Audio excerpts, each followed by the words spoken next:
You're looking at 10 animals that can live after death. Make sure you stay tuned for number 1, as this creature just might be immortal. Number 10. Cockroaches. It shouldn't come as a surprise that these tiny little bugs would make this list. Cockroaches are infamous for their tenacity, and are often cited as the most likely survivors of a nuclear war. Some even claim they can live without their heads. Well, surprise, surprise, they can live without their heads. In fact, they can go on living for 2 weeks. To understand how these bugs can survive decapitation, first we must understand how we fragile humans couldn't. First of all, humans bleed, and when a man's head comes off, he bleeds a lot. Cockroaches don't have that problem though. They have an open circulatory system, which translates to little to no blood pressure. So if their head pops off, the wound just closes naturally due to clotting. And secondly, and probably obviously, human heads kinda hold a very important part of our body, our brain, and without it humans will not function. Eating, drinking, and breathing are all impossible without the head. But cockroaches, on the other hand, don't need their heads to breathe, as they do this process through little holes located on their bodies, called spiracles. Although a headless cockroach will die of starvation eventually, it's gonna take them weeks for them to do so. Number 9. Bees. This might sound like a cop-out to you. No, bees die and they stay dead. However, there is a reason why they appear on this list, because even though a bee might be dead, it can still sting you. Not in the way that you think, of course. Dead bees obviously can't go flying around and actively sting you. It's that their stinging parts and more importantly their venom delivery system will still work even if the bee is long dead. When a bee stings, the sting detaches from its body, leaving it embedded into the skin of its victim. Attached to the sting is a tiny organ that both contains the bee venom and a tiny muscle that pumps the venom out. Due to the simple physiology of bees, these actions are not controlled by the bee's simple brain, but rather by involuntary impulses. So if you think that you're safe picking up a dead bee, think again. Number 8. Chickens. There is truth to the expression running around like a headless chicken, after all. Yeah, ask any farmer and they'll tell you, chickens can still run around with their heads cut off, and there's a very simple reason for this, and it's not because chickens are zombies. No, the reason is, believe it or not, human error. This error happens to be a butcher's error, to be more specific. You see, a chicken's central nervous system is very different from us humans. Some basic bodily functions are controlled not by the brain itself, but by certain parts of the brain stem. So, what does this all mean? Well, the butcher chopped the chicken's head to high. Most of the time, it's just the forebrain of the chicken that comes off with its head, leaving the brainstem and the cerebellum quite intact. In fact, if the butcher also misses the jugular, not only will the chicken continue to move, it sometimes can still breathe. Of course, it eventually starves to death, but there is one special case that a chicken survived 18 whole months without its head. Number 7. The octopus. I'm pretty sure that you've seen videos online where an octopus, after being chopped up, continues to move. In fact, in certain Asian countries, eating fresh octopus is a deadly delicacy. It's not really the octopus that survives after being chopped up, but rather 8 wily arms that continue to move about. And it's these 8 arms that usually get stuck in someone's throat, resulting into a very bad day. The reason why octopus's arms maintain mobility even after being chopped off is quite fascinating. It's because their central nervous system is quite unique. You see, most of an octopus's nerve cells, 2 out of 3 of them in fact, can be found not in the brain where you would expect them to be, but rather in its tentacles. And these arms can continue reacting to stimuli even if they are no longer connected to the main brain.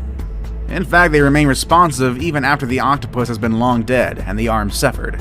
Researchers in St. George University in London conducted extensive experiments on this phenomenon. After the animals were euthanized, their arms were removed and kept in chilled seawater for up to an hour until they were ready for experimentation. Some arms were suspended vertically, and others were laid out horizontally. They then pinched them. The suspended arms recoiled from the unpleasant stimulus by shortening and curling in a corkscrew shape within 1 second. Horizontal arms also moved away from the undesirable stimuli, many bending in a sort of contrived joint toward the top. These movements can happen up for a week after the octopus's death. Number 6. Salamanders. If you're gonna come up with a list of animals that stubbornly continue to live even after apparent death, you'll be hard-pressed not to include the salamander. This animal has always been synonymous to long life and immortality. It's even revered by people who believe in magic, believing that the amazing regenerative powers of this animal can be considered paranormal. Salamanders have the uncanny ability to regenerate any part of its body that has been chopped off. More amazingly, these regrown parts actually function the same as, or in some cases, even better than the original parts. This is mainly because of a special protein found in salamanders, which facilitates the replication of cells. This protein can also be found in humans, but in smaller quantities, and they help us heal from our wounds. So does this mean that we can soon regenerate severed limbs? Well, we're not quite there yet. But scientists are continuing to study salamanders and how their unique ability can benefit humans in the future. Number 5. Frogs. It has been discovered that frogs continue to move around even when they're brain dead, or to put it more accurately, with its brain missing. This experiment was brought about when scientists discovered reports of various headless animals continuing to move about. That's very impressive on its own, but let's face it, there's only so much any creature without a head can do. So what happens if you leave the frog's head intact, but take out its brain, you ask? Well, thanks to the "let's chop out its brain and see what the hell happens" approach to science taken by 19th century neurologist David Ferrier, we can tell you. A headed but brainless frog actually behaves very similarly to a frog with its gray matter perfectly intact. If you turn it upside down, it will right itself. If you pinch its feet, it will hop away. If you put it in water, it will swim to the side and climb out. And perhaps most disturbing of all, it'll even croak contentedly if you stroke its back. The factor that results in frogs' zombie-like tendencies is the power of the reflex reaction, which fires the necessary electrical impulses that cause a muscle to expand or contract. Number 4. Flies.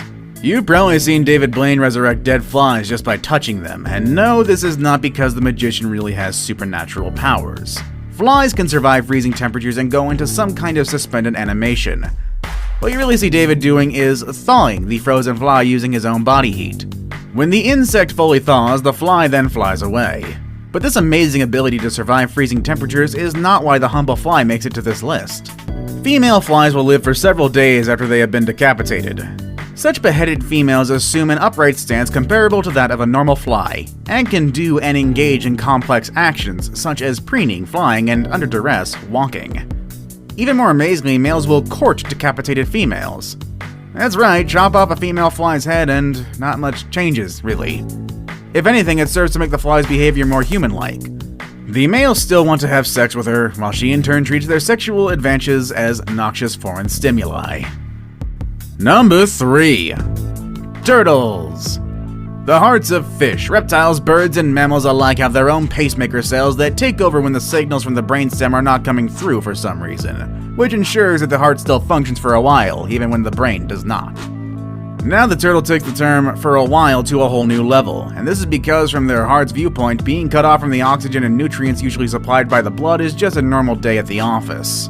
Because these animals can dive for a long time. How long? Well, try 5,000 hours in the case of the loggerhead musk turtle.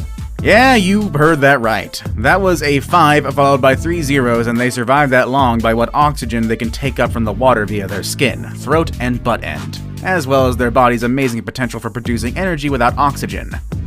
Their hearts have their own fuel stash, and they just won't give up until every last fill-up of that has been used up. Now it's time for the day's best pick. Today we're going to focus on an animal so ferocious it can still kill you with its head chopped off. Perfect for Halloween, honestly. Number 2. Snakes.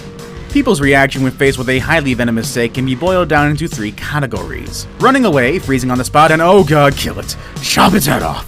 While indeed chopping the thing's head off may seem the most feasible way to avoid getting bitten, the truth is that may not be the case. A snake's head, a vessel for its fangs and deadly poison sacs, still have the ability to bite you and deliver deadly venom, even if it's no longer attached to the rest of its body. The snake has heat-sensitive pits at either side of its face, which it uses to detect threats. And let's face it, if you're close enough for your body heat to be detected, you're close enough to be considered a threat. These heat-sensitive pits are capable of detecting a threatening presence for hours after death, which means the snake may continue to defend itself, zombie style. And yes, this even applies if the body is no longer attached.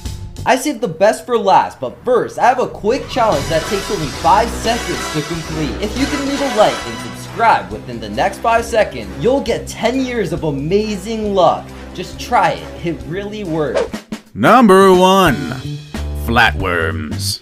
Are you familiar with the old wives' tale about how earthworms reproduce? It states that if you cut an earthworm in half, 2 earthworms will form from the severed halves.